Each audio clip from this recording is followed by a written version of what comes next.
नमस्कार, जय राधे, जय राधे श्याम, जय वृंदावन बिहारी लाल की जय, কৃষ্ণ কানাইয়া লাল কি জয়। জয় রাধে রাধে শ্যাম।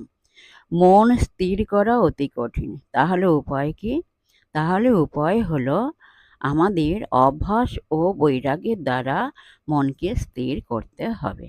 জয় রাধে রাধে শ্যাম, রাধে রাধে। পরবর্তী কোশ্চেন হলো, কর্মী, তপস্বী এবং শাস্ত্রজ্ঞানীদের চাইতে ধ্যান যোগীর স্থান শ্রেষ্ঠ, এই মন্তব্যটি কার? এর উত্তর হলো, এই মন্তব্যটি হলো ভগবান শ্রীকৃষ্ণের। গীতা 6 নম্বর অধ্যায়ে 46 নম্বর শ্লোকে আছে।